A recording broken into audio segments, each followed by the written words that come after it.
नमस्कार, आप देख रहे हैं आवाज न्यूज। मैं हूं वीना सिंह और आइए अब नजर डालते हैं आज की प्रमुख खबरों पर। अगर हाथ में हुनर हो तो जिंदगी किसी की मोहताज नहीं होती। कोई काम बड़ा या छोटा नहीं होता, शिद्दत से किया हुआ हर काम मुकाम तक पहुंचाता है। हम बात कर रहे हैं सरगुजा जिले के एक ऐसे कुम्हार की जिसने दीपावली महापर्व के विशेष अवसर पर मिट्टी को आकार देकर ऐसे दिए का निर्माण किया है जिसे शायद ही आपने पहले कभी देखा होगा। देखिए आवाज न्यूज की एक खास रिपोर्ट।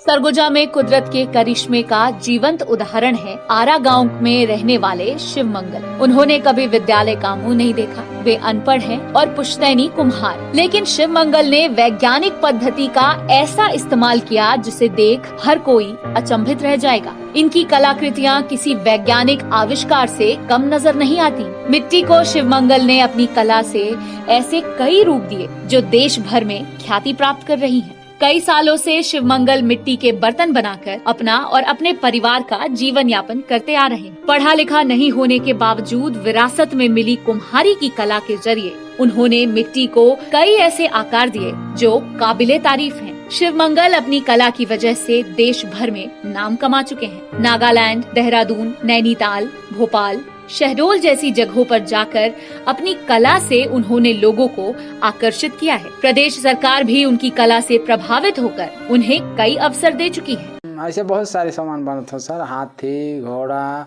जंगल के सामार कोटरा और बैल भी बनाता हूँ, भैंसा भी बनाता हूँ, ओकर से झरना बनाता हूँ, गमला बनाता हूँ। चल जाता है सर, अच्छा से काम करता हूँ तो बढ़िया चल जाता है और कहीं इनाम भी मिल जाता है। सर अभी नैनीताल, देहरादून, चंडीगढ़, गुवाहाटी बहुत जगह जाता हूँ सर। शासन से जाता हूँ, अपन से नहीं जा पाऊँ, शासन ले तो जाता हूँ। कुम्हारी के पेशे में माहिर शिव मंगल ने मिट्टी से हाथी, घोड़े सहित कई कलाकृतियों का निर्माण किया है, लेकिन इन सब कलाकृतियों से परे दीप पर्व के विशेष अवसर पर उन्होंने एक ऐसा दिया बनाया है जो देखने में किसी पक्षी की आकार का दिखता है, लेकिन इस अद्भुत दिए की एक अलग ही विशेषता है। दिए के ठीक ऊपर बने पक्षी के चोंच से तेल टपकता है और धीरे धीरे कर यह अद्भुत दिया कई घंटों तक जलता रहता है। वहीं पक्षी की चोंच से टपकने वाला तेल दिए में भर जाने पर खुद ब खुद टपकना बंद कर देता है। इसके पीछे की वजह है हवा का दबाव। शिव मंगल ने अपने दिमाग का इस्तेमाल कर दिए में ऐसा एयर सिस्टम बनाया है कि दिए में तेल भरते ही पक्षी की चोंच से भी तेल टपकना बंद हो जाता है। इस दिए के अलावा उन्होंने मिट्टी के शंख और घंटे भी बनाए हैं जो किसी असली शंख या घंटे की तरह ही बजते हैं। सर ये दिया को रूखा दिया कहते हैं सर। ये रूखा दिया से हम अपने पूजा वूजा करते हैं, उपवास रहते हैं सर, उसी समय उसको जलाते हैं और लंबा चलता है सर, 24 घंटा ऐसे चलते। तो और इसमें जो है कि एक हमार पूजा सिद्ध हो जाते हैं सर। सर तेल इसमें पलट के डालते हैं, पलट के डाल दिए फिर उल्टा ऐसे रख देते हैं। और मैंने जहाँ तेल भराते थे यहाँ आपस तेल नहीं है और उसका तेल आपस होने के लिए अलग रास्ता है सर। उसमें बूंद बूंद बूंद बूंद ऐसे गिरते रहता है। जैसे जैसे बत्ती जलते रही वैसे वैसे तेल खींचते जाए, वैसे वैसे दिया मैंने जलते जाए सर। शिव मंगल के इस अद्भुत कला की वजह से सरकार भी इनकी कायल हो चुकी है। उन्हें प्रधानमंत्री के कार्यक्रम में अपनी कलाकृतियों की प्रदर्शनी लगाने का अवसर भी मिला, या यूं कहें कि अपनी कला के दम पर एक छोटे से गांव में रहने वाले कुम्हार को प्रधानमंत्री से सीधे मिलने का सौभाग्य प्राप्त हुआ। आवाज न्यूज के लिए अंबिकापुर से सोनू केदार की रिपोर्ट। अंबिकापुर मेडिकल कॉलेज को एमबीबीएस के 5वें बैच की मान्यता मिलने के बाद प्रवेश प्रक्रिया प्रारंभ हो चुकी है। अब तक 2 विद्यार्थियों ने मेडिकल कॉलेज में दाखिला ले लिया है। वहीं 100 सीटों पर दाखिले के लिए विद्यार्थी एवं उनके पालकगण मेडिकल कॉलेज पहुंच रहे हैं। विगत वर्ष 0 ईयर घोषित होने के बाद 2020 में मेडिकल कॉलेज अंबिकापुर को 5वें बैच के प्रवेश के लिए एमसीआई से मान्यता मिल चुकी है। अंबिकापुर मेडिकल कॉलेज प्रबंधन ने सभी कमियों को पूरा कर 5वें सत्र के लिए मान्यता प्राप्त की है। वहीं अब मेडिकल कॉलेज में एमबीबीएस के विद्यार्थियों की प्रवेश प्रक्रिया भी शुरू हो चुकी है। मेडिकल कॉलेज के डीन रामणेश मूर्ति ने बताया कि अब तक 2 छात्रों ने दाखिला ले लिया है। इनमें एक दिल्ली की छात्रा व एक बिलासपुर की छात्रा शामिल है। इन 2 छात्रों के अलावा अंबिकापुर मेडिकल कॉलेज में प्रवेश लेने के लिए अन्य राज्यों से विद्यार्थी पहुंच रहे हैं। डीन रामणेश मूर्ति ने बताया कि अंबिकापुर मेडिकल कॉलेज के लिए आवंटित 100 सीटों में 82 सीटें राज्य कोटे की हैं, वहीं 15 सीटें ऑल इंडिया कोटे की हैं। इसके अलावा 3 सीट सेंट्रल गवर्नमेंट कोटे की है। वहीं उन्होंने कहा कि 2 छात्रों के दाखिले के बाद मेडिकल कॉलेज में औपचारिक रूप से प्रवेश प्रक्रिया प्रारंभ हो चुकी है। इसके अलावा कोरोना के खतरे को देखते हुए तमाम व्यवस्था मेडिकल कॉलेज में प्रवेश के लिए पहुंच रहे विद्यार्थियों के लिए की गई है। इस वर्ष 5वें बैच में जो प्रवेश हेतु मान्यता मिली थी, उसके तहत 2020 के प्रथम वर्ष MBBS में प्रवेश हेतु छात्रों की प्रवेश प्रक्रिया प्रारंभ कर दी गई है। सर्वप्रथम ऑल इंडिया कोटे से इस महाविद्यालय को आवंटित छात्र एवं उनके पालक लगातार यहाँ आ रहे हैं, जिसमें टोटल 100 सीट में आपकी जानकारी के लिए 82 सीटें राज्य कोटे की होती हैं, 15 सीटें ऑल इंडिया कोटे की और 3 जो हैं वे सेंट्रल गवर्नमेंट नॉमिनी के लिए। इस प्रकार 100 सीटों का आवंटन होता है। ऑल इंडिया के 100 सीटों में जो 15% सीटें या 15 सीटें दी जाती हैं या आवंटित होती हैं, उसके माध्यम से छात्र प्रवेश के लिए आ रहे हैं। एक छात्रा दिल्ली से और एक और अन्य छात्रा बिलासपुर से आकर यहाँ उनने सारे अपने डॉक्यूमेंट्स की स्क्रूटनी कराकर, मेडिकल जांच कराकर, फीस इत्यादि भरकर पूरी संपूर्ण प्रक्रिया को बहुत ही समुचित ढंग से अपनाकर उन्हें प्रवेश दिया गया है और यह प्रक्रिया अब औपचारिक रूप से प्रारंभ कर। छत्तीसगढ़ सरकार ने परंपरागत व्यवसाय को बढ़ावा देने और रोजगार के अवसर उपलब्ध कराने के लिए पौनी पसारी योजना की शुरुआत की है। इस योजना के तहत निगम क्षेत्र में ट्रेडिशनल व्यवसाय की सुविधा मुहैया कराई जाएगी। अंबिकापुर में भी पौनी पसारी योजना का लाभ ट्रेडिशनल व्यवसायियों को मिलने जा रहा है। प्रदेश सरकार की महत्वपूर्ण योजना पौनी पसारी तहत अंबिकापुर के ट्रेडिशनल व्यवसायियों को जल्द लाभ मिलना शुरू हो जाएगा। अंबिकापुर नगर निगम योजना के तहत हाट बाजार का निर्माण कर लिया गया है। शासन ने इसके लिए लाख रुपए की स्वीकृति दी है। स्वीकृति मिलने के बाद शहर के आकाशवाणी चौक स्थित ट्रेडिशनल व्यवसायियों के लिए हाट बाजार बनाया गया है। जल्दी स्थानों का आवंटन भी नगर निगम के द्वारा कर दिया जाएगा। मालूम हो कि देश के अन्य हिस्सों की तरह छत्तीसगढ़ में भी परंपरागत व्यवसाय का दायरा सिमटता जा रहा है। ऐसे कारोबार से जुड़े लोगों को न तो बाजार मिल पा रहा है और न ही सुविधाएं। परंपरागत कारोबार से जुड़े लोगों के शिक्षा का स्तर कम होने के कारण वे दूसरे क्षेत्र में जीविकोपार्जन का इंतजाम आसानी से नहीं कर पाते हैं। इस कारण शासन ने पौनी पसारी योजना की शुरुआत की है। इस योजना के तहत लोहारी, कुम्हारी, कोष्टा, बंसोड़ आदि का परंपरागत व्यवसाय करने के लिए नगरीय निकाय क्षेत्रों में चबूतरा और शेड निर्माण कराया गया है और इन स्थानों को संबंधित लोगों को अस्थायी रूप से किराए पर उपलब्ध कराया जाएगा और उन्हें व्यवसाय करने की सुविधा दी जाएगी। सब्जी बेचने के लिए बनाया गया है, लेकिन कोई सब्जी बेचने के लिए अंदर नहीं तैयार है।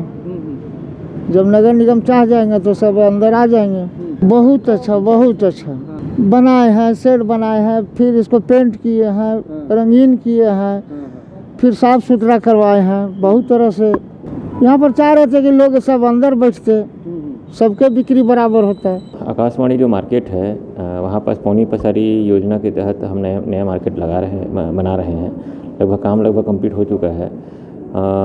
लगभग 8 लाख के लागत से वह जो मार्केट है वह अभी डेवलप हो रहा है, जिसमें परंपरागत रूप से जो व्यवसाय कर रहे हैं ऐसे जो व्यवसायी हैं उनके लिए यह डेली मार्केट टाइप के रहेगा। उनको विधिवत उसी तरीके से पर डे के हिसाब से उनको जो भी चाहे तो आके उसमें बैठ सकते हैं और अपना व्यवसाय कर सकते हैं। कैबिनेट मंत्री अमरजीत भगत ने PWD व NHAI के अधिकारियों की बैठक लेकर निर्माणाधीन पुल व पुलिया के निर्माण को शीघ्र पूरा करने का निर्देश दिया है। इसके अलावा मंत्री भगत ने मौके पर पहुंचकर नेशनल हाईवे के निर्माण कार्य का जायजा भी लिया। प्रदेश के खाद्य मंत्री अमरजीत भगत ने अंबिकापुर स्थित अपने निवास कार्यालय में लोक निर्माण विभाग एवं भारतीय राष्ट्रीय राजमार्ग प्राधिकरण के अधिकारियों की बैठक ली। इस बैठक में सरगुजा क्षेत्र में लंबे समय से चल रहे राष्ट्रीय राजमार्ग के निर्माण कार्यों की समीक्षा की गई। उन्होंने बैठक में PWD और NHAI के अधिकारियों को सड़क मरम्मत व नवीन सड़क निर्माण का कार्य जल्द से जल्द पूरा करने का निर्देश दिया। इसके साथ ही मंत्री अमरजीत भगत ने अधिकारियों को निर्देशित किया कि NH 44 के निर्माणाधीन मार्गों पर पुलिया डायवर्जन अच्छे से किया जाए। यह ख्याल रखा जाए कि निर्माण कार्य तय मानकों के अनुरूप हो। इसके अलावा मंत्री भगत ने स्पष्ट रूप से निर्देशित किया है कि निर्माण कार्य इसी वित्तीय वर्ष में पूरा कर लिया जाए। वहीं मंत्री अमरजीत भगत बतौली दौरे पर निकले हुए हैं। इस दौरान जगह जगह पुलिया निर्माण और नेशनल हाईवे निर्माण कार्य का उन्होंने निरीक्षण किया। शुरू से ही हमेशा रोड निर्माण के पक्षधर रहा हूं और जब भी मौका मिला है मैं विपक्ष में भी रहा हूं तो मुखर होकर के हमेशा इन मुद्दों को उठाया हूं और उसके लिए संघर्ष भी किया हूं। आज सरकार में आने के बाद हमारी जवाबदारी और बढ़ गई है, इसलिए हम चाहते हैं कि खास तौर पर जो जिन मुद्दों को लेकर के हम हमेशा आंदोलन करते रहे उसमें हमको सफलता मिले और हम समय पर सभी जो सड़क निर्माण के काम है, लोगों के लिए जो सहूलियत देने की बात है, उसमें हम जल्दी कुछ कर सकें। सुबह से ही विभाग के अधिकारियों को बुलाया था और समीक्षा किया और साथ में पूरा टीम को लेकर के अंबिकापुर से सीतापुर तक गया था और जगह जगह जहाँ जहाँ जो निर्देश देना था वो निर्देश दिया है। खबरों का सिलसिला जारी रहेगा। लौटते एक छोटे से ब्रेक के बाद।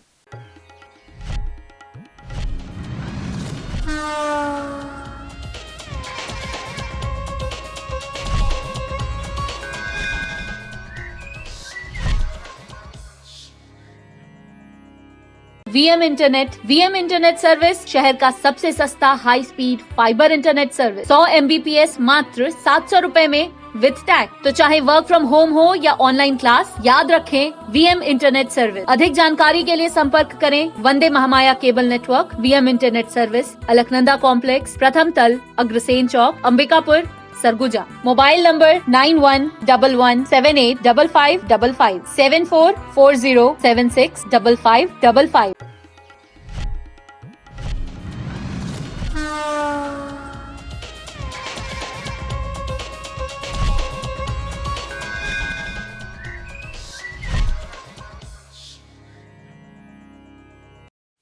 ब्रेक के बाद आपका स्वागत है। आइए बढ़ते हैं अगली खबर की ओर। कलेक्टर के निर्देश के बाद सरगुजा जिले में इस वर्ष सार्वजनिक रूप से छठ महापर्व मनाने पर प्रतिबंध लगा दिया गया है। प्रशासन के इस निर्णय पर कई संगठनों द्वारा असहमति जताई जा रही है।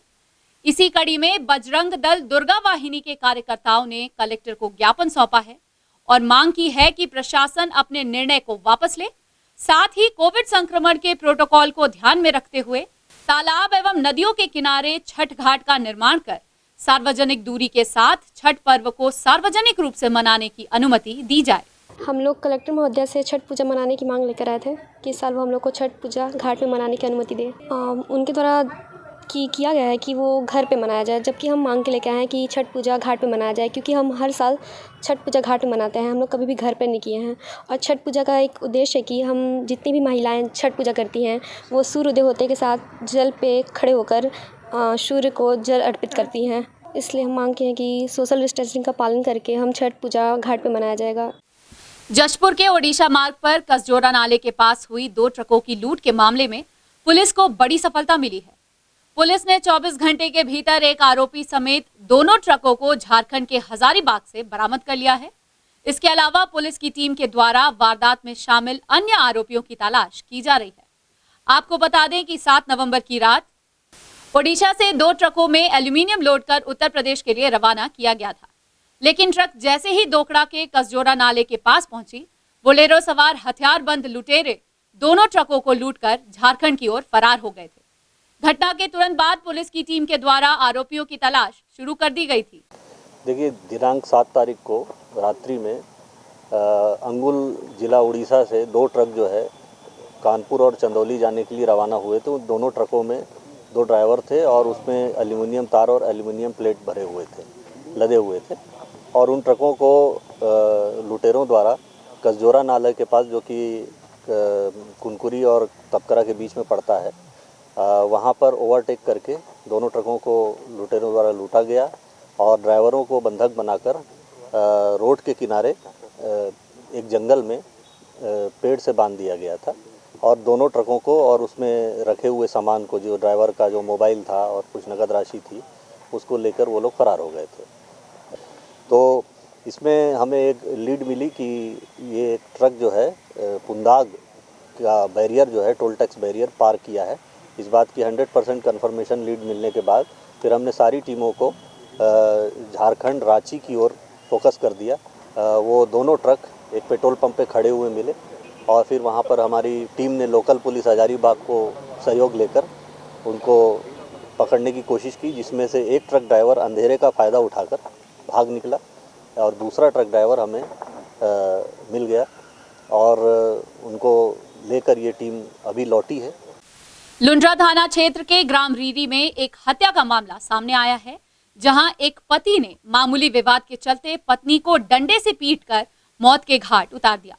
वहीं घटना की सूचना मिलते ही पुलिस ने शव को बरामद कर आरोपी पति मिर्रा कोरवा के खिलाफ हत्या का अपराध दर्ज कर उसे गिरफ्तार कर लिया है। जशपुर जिले के बगीचा थाना क्षेत्र में एक दुष्कर्म का मामला सामने आया है। 15 वर्षीय एक पीड़िता ने थाने में शिकायत दर्ज कराई है कि पड़ोस में रहने वाले एक 14 वर्षीय नाबालिग ने शादी का झांसा देकर उसके साथ दुष्कर्म किया। पीड़िता की शिकायत पर बगीचा पुलिस ने अपराध दर्ज कर अपचारी बालक को संरक्षण में ले लिया है और आगे की कार्यवाही पुलिस के द्वारा की जा रही है। पीड़िता द्वारा कल दिनांक 7/11/2000 को अपने साथ हुए घटना के संबंध में थाना में उपस्थित आकर रिपोर्ट दर्ज कराई है, जिस संबंध में अपराध दर्ज कर विवेचना में लिया गया। विवेचना पर से पाया गया दोनों पीड़िता भी नाबालिग है, अपचारी भी बालक भी नाबालिग का 15 वर्ष है, अपचारी बालक का 14। बुलेटिन में फिलहाल सिर्फ इतना ही। शहर से जुड़ी खबरों के लिए देखते रहिए आवाज न्यूज। इस न्यूज के स्पॉन्सर हैं वीएम इंटरनेट, अलकनंदा कॉम्प्लेक्स, प्रथम तल, Agrasen Chowk, Ambikapur, Surguja, Chhattisgarh. VM internet service शहर का सबसे सस्ता high speed fibre internet service. 100 MBPS मात्र 700 रुपए में विद टैग। तो चाहे वर्क फ्रॉम होम हो या ऑनलाइन क्लास, याद रखें वीएम इंटरनेट सर्विस। अधिक जानकारी के लिए संपर्क करें Vande Mahamaya cable network, VM internet service, Alaknanda complex, प्रथम तल, अग्रसेन चौक, अंबिकापुर, सरगुजा। Mobile number 9111785555 7440765555।